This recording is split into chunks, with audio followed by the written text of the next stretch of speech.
Hello बच्चों, कैसे हैं आप सब। आप सभी का आपके अपने YouTube channel jobs news and tuition classes by VK पर स्वागत है। तो बच्चों, हमने 10th क्लास का चैप्टर नंबर 7 स्टार्ट कर रखा है, जिसकी हमने फर्स्ट एक्सरसाइज कंप्लीट कर ली है 7.1 को। और उसके बाद हमने 7.2 के भी कुछ क्वेश्चंस कर लिए, लगभग 5 क्वेश्चन हमने कर लिए। तो चलिए बच्चों, आज हम आगे की क्वेश्चंस देखेंगे 7.2 की। 7.2 का क्वेश्चन नंबर 6 से हम स्टार्ट करने हैं। तो चलिए देखते हैं क्वेश्चन नंबर 6 क्या है भाई। If 1, 2, 4, y, x, 6 and 3, 5 are the vertices of a parallelogram taken in order, find x and y। ये कह रहा है कि हमारे पास एक पैरेललोग्राम है। चलिए बना लेते हैं पैरेललोग्राम क्या बनती है। ऐसे बनेगी हमारी पैरेललोग्राम। ये हमने मान लिया ए पॉइंट, और ए पॉइंट दे रखा है भाई 1, 2। बी पॉइंट हमने मान लिया भाई, बी पॉइंट कितना है 4 और y। सी पॉइंट हमारा कितना भाई x और 6। और डी पॉइंट हमारा कितना भाई 3 और 5। तो चलिए हमने ये पॉइंट्स मान लिए ए बी सी डी। अब जो हमारी पैरेललोग्राम होती है, उसके जो डायगोनल्स होते हैं वो एक दूसरे को इंटरसेक्ट करते हैं और बाइसेक्ट करते हैं। ठीक है, देखिए हमने बना लिया, ये इसका डायगोनल है और ये एक इसका डायगोनल है। ये दोनों डायगोनल से एक दूसरे को क्या करेंगे, इंटरसेक्ट करेंगे। और जहाँ जिस पॉइंट के ऊपर इंटरसेक्ट करेंगे वहाँ से ये क्या कर रहे हैं, एक दूसरे को बाइसेक्ट भी कर रहे हैं, मतलब इक्वल डिस्टेंस में एक दूसरे को काट दे रहे हैं। तो मान लीजिए मेरा जो डायगोनल है वो ए सी और बी डी है, और ए सी और बी डी एक दूसरे को क्या करेंगे, बाइसेक्ट करेंगे, मींस मिड पॉइंट के ऊपर एक दूसरे को इंटरसेक्ट करेंगे। तो हम दोनों डायगोनल्स की क्या निकाल लेंगे, मिड पॉइंट निकाल लेंगे। और जिस पॉइंट के ऊपर ये एक दूसरे को इंटरसेक्ट कर रहे हैं, क्या वो सेम पॉइंट है।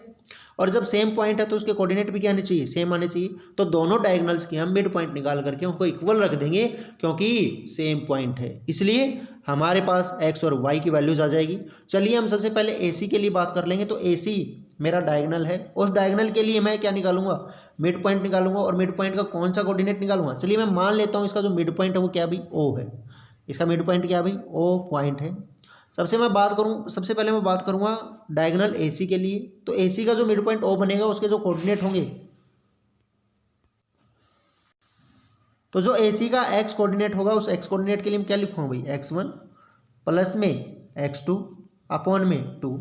तो x कितना आ जाएगा अभी मेरे पास, यहाँ से अगर मैं पॉइंट निकाल लूँ ए सी का जो मिड पॉइंट है उसका कोऑर्डिनेट निकाल लूँ तो कितना हो जाएगा। कोऑर्डिनेट निकालने के लिए मैं x1 प्लस में x2 करूँगा। x1 कितना है भाई 1, x2 कितना है भाई x अपॉन में 2। तो यहाँ से मेरे पास कितना आ गया भाई x का coordinate, x is equal to 1 plus में x अपॉन में 2। y के लिए मैं बात करूँ तो y कितना हो जाएगा भाई, y मेरे पास हो जाएगा भाई 2 प्लस में 6 अपॉन में 2। तो y is equal to 2 plus 6 8 upon में 2। तो y इज इक्वल टू 4। तो मेरे पास अगर मैं ए सी डायगोनल के लिए कोऑर्डिनेट्स की बात करूँगा मिड पॉइंट के, तो कितने हो जाएंगे भाई 1 प्लस में x अपॉन में 2 और y। अब मैं बात करूँगा बी डी डायगोनल के लिए। बी डी के लिए क्या होगा भाई, x कोऑर्डिनेट निकालूंगा सबसे पहले मैं। x कोऑर्डिनेट के लिए क्या लिखूंगा x1 प्लस में x2। अब B D coordinate, B D जो डायगोनल है उसका जो मिड पॉइंट आएगा, उसका जो मिड पॉइंट होगा उसका x कोऑर्डिनेट के लिए मैं क्या लिखूंगा x1 प्लस में x2 अपॉन में 2। अब x1 की वैल्यू कितनी हो जाएगी भाई, x1 की वैल्यू हो जाएगी 4 और x2 की वैल्यू कितनी हो जाएगी 3 अपॉन में 2। तो x कितना आ गया भाई 7 अपॉन में 2। अगर मैं y कोऑर्डिनेट के लिए बात करूँ तो y1 कितना हो जाएगा y2 कितना हो जाएगा भाई 5 अपॉन में 2। अब देखो हम दोनों के क्या कर लेंगे, कंपैरिजन कर लेंगे, किसके साथ, ए सी के साथ। दोनों के मिड पॉइंट्स को इक्वल रख लेते हैं। वहाँ से मेरे पास x का कोऑर्डिनेट कितना आया था भाई 1 प्लस में x अपॉन में 2, और यहाँ से कितना आ गया भाई 7 अपॉन में 2। दोनों क्या होने चाहिए, बराबर होने चाहिए। अब मैं क्या कर दूंगा, क्रॉस मल्टीप्लाई करूँगा। क्रॉस मल्टीप्लाई करूँगा तो 2 इंटू 1 प्लस में x इज इक्वल टू 2 7 14। ये 2 यहाँ पे मल्टीप्लाई में उधर जाएगा तो डिवाइड में 1 प्लस में x is equal to 14 upon में 2। 2 से कटूँगा तो 2 1 2 2 7 14। तो 1 प्लस में x इज इक्वल टू 7, ये प्लस का 1 है उधर जाएगा तो भाई माइनस का हो जाएगा। x is equal to 7 minus 1 x is equal to 6। तो मेरे पास यहाँ से x का कोऑर्डिनेट कितना आ गया है 6, मीन्स x की वैल्यू कितनी आ गई है 6 आ गई है। इसी प्रकार से मैं y वाले कोऑर्डिनेट को क्या रख दूंगा, बराबर रख दूंगा। y1 कितना आया था, ये सॉरी y की वैल्यू कितनी आई थी भाई मेरे पास 4, और दूसरे y जब मैंने बी डी डायगोनल के लिए निकाली तो वहाँ से y का कोऑर्डिनेट कितना आया था भाई, y का कोऑर्डिनेट मेरे पास आया था भाई y प्लस में 5 अपॉन में 2। अब फिर से क्या कर दूंगा, क्रॉस मल्टीप्लाई। इसके नीचे कुछ नहीं है तो 1 है, 1 की मल्टीप्लाई करूँगा तो y प्लस में 5 इज इक्वल टू 2 4 8। ये 5 प्लस का उधर जाएगा तो माइनस का, y is equal to 8 minus 5 is equal to 3। तो मेरे पास यहाँ से y की वैल्यू कितनी आ गई है 3 और x की वैल्यू कितनी आई थी 6। यही मुझे फाइंड आउट करना था। तो ये क्वेश्चन नंबर 6 का जो आपका आंसर रहेगा वो x की वैल्यू रहेगी भाई आपकी 6 और y की वैल्यू रहेगी 3। यही हमें फाइंड आउट करना था। तो चलिए बच्चों नेक्स्ट क्वेश्चन देख लेते हैं भाई। नेक्स्ट क्वेश्चन क्या है।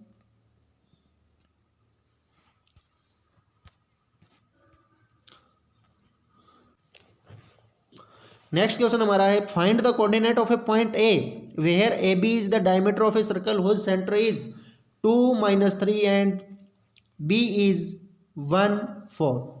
तो चलिए बच्चों हम बना लेते हैं एक सर्कल। हमने ये बना लिया है। इसका जो डायमीटर होगा ये वो होगा। ये हमारा ए पॉइंट है, ये हमारा बी पॉइंट है। बी पॉइंट इसने दे रखा है 1 4। ए पॉइंट को मान लेते हैं क्या भाई एक्स वाई।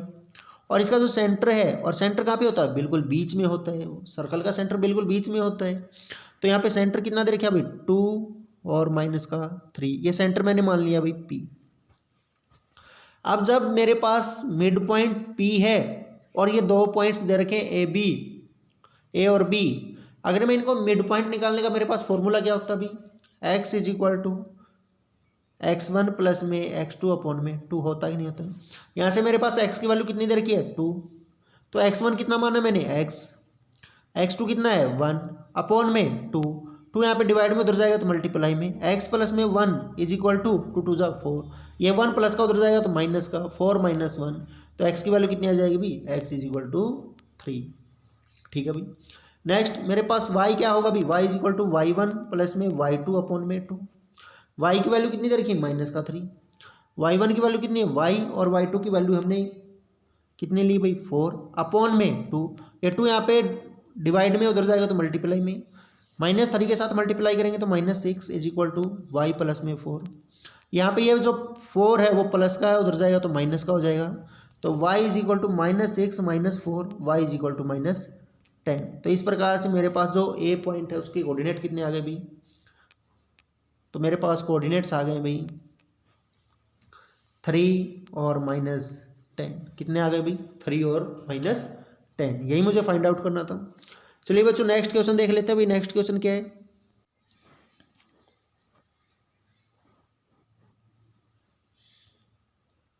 नेक्स्ट क्वेश्चन हमारे पास दे रखा है भाई if a and b are -2 and -2 and 2 - 4 respectively, find the coordinates of P such that AP is equal to 3/7 of AB and P lies on the line segment AB। ये कह रहा है कि हमारे पास कोई AB सेगमेंट है, line segment है, ये हमने मान लिया।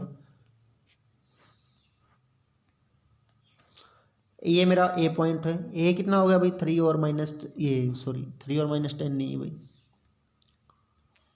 ये मेरा हो गया भाई -2 और -2। बी पॉइंट मेरा हो गया भाई 2 और -4। इसी लाइन सेगमेंट के ऊपर कोई पॉइंट है तीसरा P, और ये कह रहा है कि जो AP है वो AB का 3/7 है। मतलब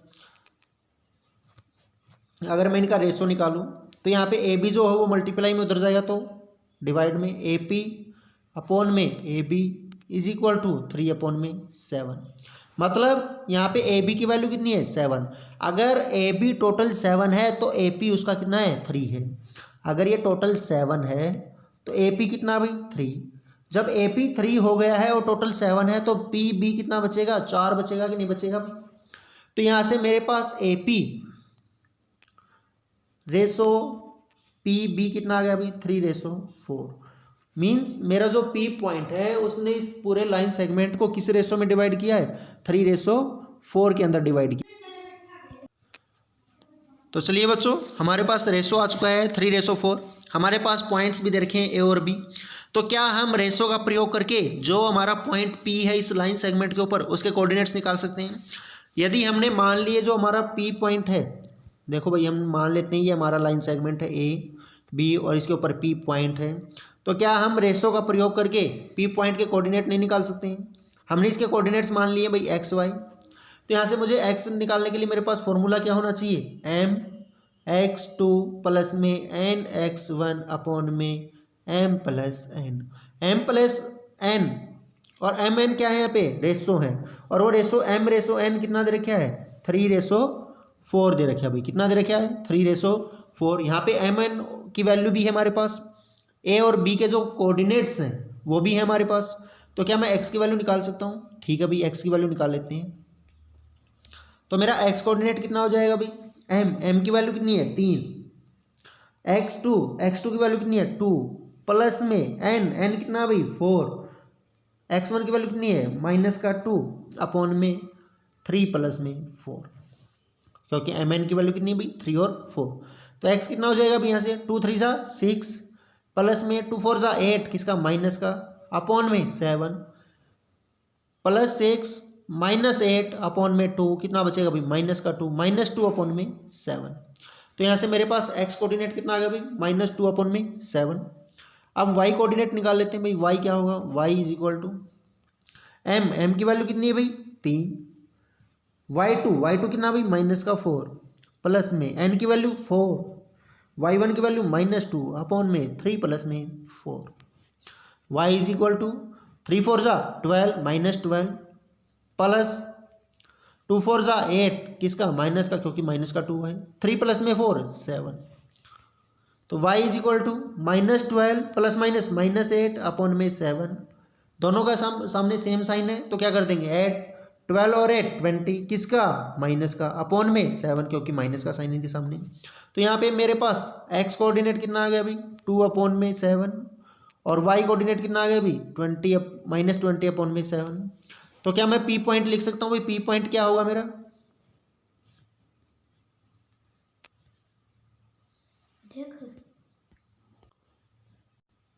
कितना होगा? -2 अपॉन में 7, और y कोऑर्डिनेट कितना है? -20 अपॉन में 7। तो इस प्रकार से मेरे पास पॉइंट क्या हो जाएगा? p -2 अपॉन में 7 और -20 अपॉन में 7, ये हो जाएगा भाई हमारा पॉइंट p। तो हमने इस p पॉइंट के कोऑर्डिनेट्स भी निकाल लिए। तो इस प्रकार से हमारा क्वेश्चन नंबर 7 और 8 दोनों कंप्लीट हो गए, 6 भी कंप्लीट हो गया। चलिए नेक्स्ट क्वेश्चन पर चलते हैं। क्या अभी? Find the coordinates of the point which divides the line segment joining a -2 2 and b 2 8 into 4 equal parts। देखिए भाई क्वेश्चन थोड़ा सा लेंथी हो गया है। ये कह रहा है कि हमारे पास एक लाइन सेगमेंट है, ये वाला, ठीक है भाई। इसके पॉइंट्स दे रखे हैं। ए पॉइंट कितना भाई? -2 और 2। बी पॉइंट कितना भाई? 2 और 8। ये कह रहा है इस लाइन सेगमेंट को 4 इक्वल हिस्सों में डिवाइड कर दिया भाई। कितने हिस्सों में? 4, 1 2 3 4। कितने हिस्से हो गए भाई? 4 हिस्से हो गए। ये मैं पॉइंट मान लेता हूँ भाई सी डी और ई। क्या मान लिया भाई? सी डी और ई। जब मैंने इसको 4 इक्वल हिस्सों में डिवाइड किया है, और ये पूरी टोटल लेंथ मैं मान लेता हूँ कितनी है भाई? 4। तो पहले हिस्से में कितनी आई भाई? 1। यहाँ पे देखो एक हिस्सा ये है, और आगे कितने हिस्से बचे हुए हैं? 1 2 3। तो मतलब हमने अगर इसका रेशो निकालना चाहा तो कितना होगा? पहला हिस्सा 1, उसके बाद कितने हिस्से बचे हुए हैं? 3। तो मेरा जो सी पॉइंट है उसके लिए रेशो कितना हो जाएगा? 1:3। डी पॉइंट पे अगर मैं देखूँ तो इससे पहले कितने हिस्से आ चुके हैं? 2, 1 और 1 2, और इसके बाद कितने हैं? 2। तो इसका रेशो कितना हो जाएगा भाई? 1:1। कैसे होगा देखो, स्टार्टिंग से दोबारा से समझा देता हूँ मैं। देखो भाई यहाँ पे कितने से हैं? 2, और ये भी कितने से हैं? 2। 2:2 काटूंगा मैं, इनमें से कॉमन लूँगा तो क्या हुआ? 2 आ जाएगा। 2 1 जा 2, 2 1 जा 2, तो रेशो कितना होगा भाई? 1:1। ठीक है, आगे चलिए। अगर मैं ई के लिए बात करूँगा तो इससे ई से पहले कितने हिस्से आ चुके हैं? 3। कितने इक्वल पार्ट्स आ चुके हैं? 3 1 2 3, और इसके बाद कितने बचे हैं? 1। तो यहाँ पे रेशो कितना हो जाएगा भाई? 3:1। होगा कि नहीं होगा? अब मुझे इन रेशो का प्रयोग करके इन सभी के क्या निकालने हैं? कोऑर्डिनेट्स निकालने हैं। तो सबसे पहले मैं सी के लिए बात करूंगा। तो सी के लिए मैंने मान लिया भाई सी के कोऑर्डिनेट्स क्या भाई? एक्स और वाई। क्या भाई? एक्स और वाई।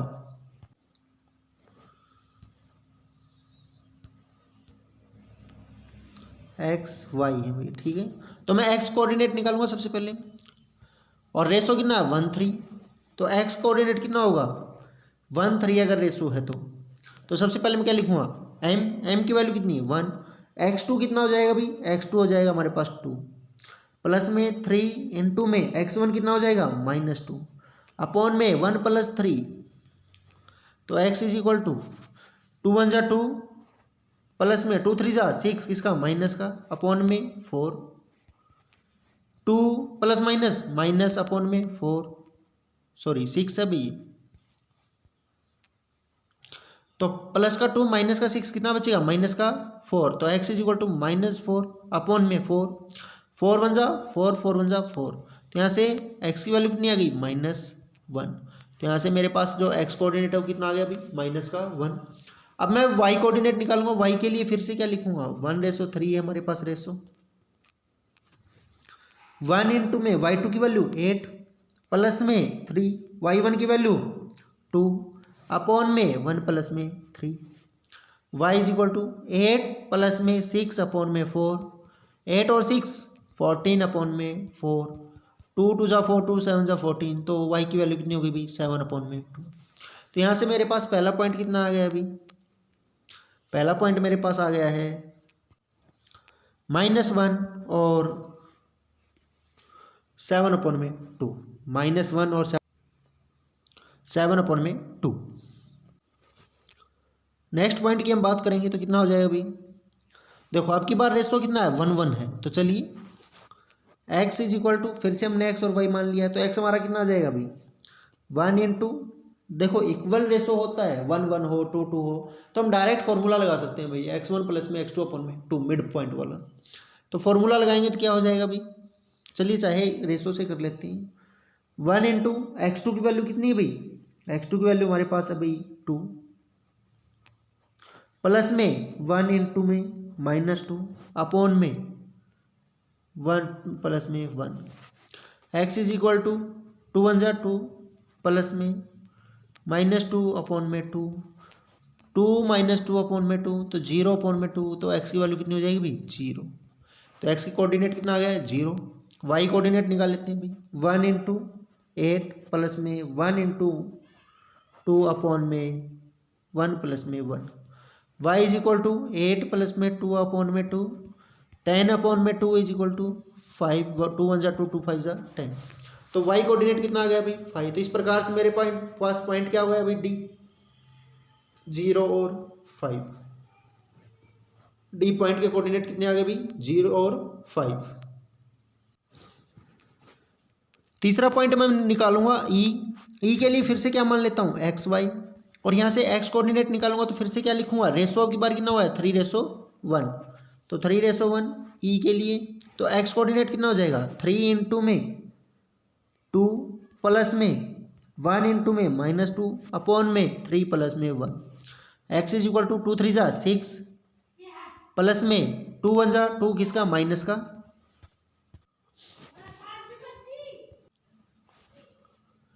अपॉन में 3 + 1 कितना हो जाएगा 4 तो 6 प्लस माइनस 2 अपॉन में 4 6 में से 2 जाएगा कितना बचेगा 4 तो x कोऑर्डिनेट कितना हो जाएगा अभी x is equal to 4 upon में 4 4 1 जा 4 4 1 जा 4 तो x की वैल्यू कितनी आ गई भाई 1 अब यहाँ से मैं y कोऑर्डिनेट निकालूंगा y कितना हो जाएगा भाई y is equal to 3 into में 8 प्लस में 1 इंटू में माइनस ये 1 इंटू में 2 अपॉन में 3 प्लस में 1 y इज इक्वल टू 3 8 जा 24 प्लस में 2 अपॉन में 4 इज इक्वल टू 26 अपॉन में 4 2 2 जा 4 2 1 जा 2 2 3 जा 6 इज इक्वल टू 13 अपॉन में 2 तो यहाँ से मेरे पास y कोऑर्डिनेट कितना आ गया 3 अपॉन में 2 तो इस प्रकार से मेरे पास जो पॉइंट बना वो क्या बना भाई जो मेरे पास e पॉइंट बना है e के कोऑर्डिनेट्स क्या हो जाएंगे भाई 1 और 13 अपॉन में 2 तो मेरे पास ई पॉइंट कितना आ गया भाई 1 और 13 अपॉन में 2 तो चलिए बच्चों नेक्स्ट क्वेश्चन देख लेते हैं भाई नेक्स्ट क्वेश्चन क्या है हमारे पास नेक्स्ट क्वेश्चन हमारे पास है भाई find the area of the rhombus if its vertices are 3 0 4 5 -1 4 and -2 1 taken in order hint भी दे रखी है कि जो भाई एरिया रोम्बस का एरिया होता है उसका फॉर्मूला होता है 1/2 प्रोडक्ट ऑफ इट्स डायगोनल्स मान लेते हैं हमारे पास एक रोम्बस है ये वाला ठीक है भाई और इसका ये पॉइंट्स क्या दे रखे हैं भाई 3 0 ये हमारा ए पॉइंट हो गया बी इसने दे रखा है भाई 4 5 सी इसने दे रखा है भाई सी कितना दे रखा है -1 और 4 और डी पॉइंट कितना दे रखा है अभी, -2 और -1। अब ये कह रहा है कि हमें क्या निकालना है, इसका एरिया निकालना है। एरिया निकालने के लिए पहले मेरे पास क्या होनी चाहिए, डायगोनल्स की लेंथ होनी चाहिए भाई, डिस्टेंस कितनी है दोनों पॉइंट्स के बीच में, या फिर इन डायगोनल्स की लेंथ कितनी है। अगर मुझे AC डायगोनल निकालना है तो मेरे पास AC के लिए डिस्टेंस फॉर्मूला लगाना पड़ेगा। तो मैं यहाँ से AC निकालूंगा तो क्या होगा भाई, x2 - x1 -1 -3 प्लस में 4 - 0 का स्क्वायर और इसका भी स्क्वायर। ठीक है भाई, तो AC क्या हो जाएगा भाई, अंडर द रूट -1 -3 -4 का स्क्वायर प्लस में 4 - 0 4 का स्क्वायर। 4 का स्क्वायर कितना होगा भाई, 16। तो AC कितना हो जाएगा भाई, अंडर रूट 16 प्लस में 16 is equal to under root 32। और इसको मैं खोल लूँगा तो कितना हो जाएगा भाई, AC इज इक्वल टू 4 × 4 × 2। यहाँ पे 4 का पेयर बन रहा है तो 4 बाहर आ जाएगा, अंदर क्या बचेगा 2 और इज इक्वल टू AC। तो मेरे पास AC की लेंथ कितनी आ गई भाई, 4√2। इसी प्रकार से मैं BD निकाल लूँगा भाई। BD के लिए क्या लिखूँगा, under the root x2 - x1। BD के लिए मेरे पास x2 की वैल्यू कितनी हो जाएगी, x2 की वैल्यू हो जाएगी मेरे पास -2, x1 की वैल्यू -4 स्क्वायर प्लस में y2 -1 y1 5 का स्क्वायर -5 का स्क्वायर। तो BD इज इक्वल टू -2 -4 -6 का स्क्वायर -1 -5 -6 का स्क्वायर, 6 का स्क्वायर 36 प्लस में 36 इज इक्वल टू BD। दोनों को जोड़ दूंगा कितना हो जाएगा भाई, BD is equal to under root 72। 72 को अगर मैं खोलूँगा तो कितना हो जाएगा भाई, 3 × 3 ×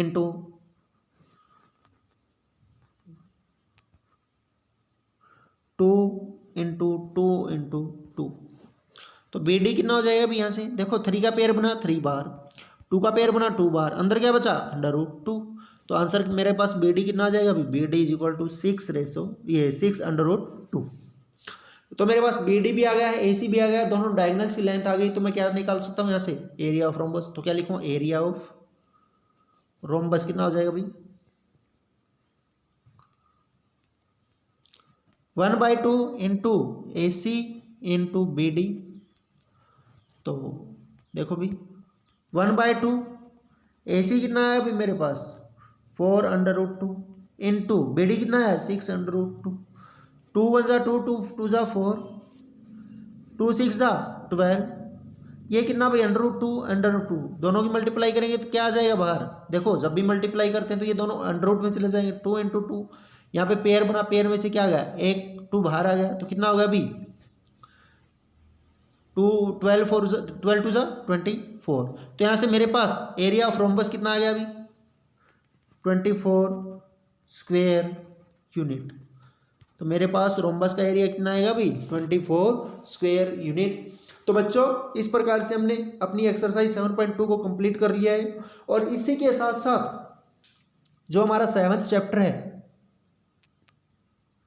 कोऑर्डिनेट ज्योमेट्री, उसको भी हमने कंप्लीट कर लिया है। अगर फिर भी किसी बच्चे की कोई भी प्रॉब्लम रह जाती है तो वो हमें कमेंट सेक्शन के अंदर कमेंट कर सकता है और हमें डायरेक्ट मैसेज करके भी बता सकता है, उसकी प्रॉब्लम को ज़रूर सॉल्व किया जाएगा। और इसी के साथ अगर आपको ये वीडियोज़ अच्छी लग रही है तो आप इनको लाइक कर सकते हैं, शेयर कर सकते हैं और हमारे YouTube channel jobs news and tuition classes by VK को सब्सक्राइब कर सकते हैं। धन्यवाद बच्चों।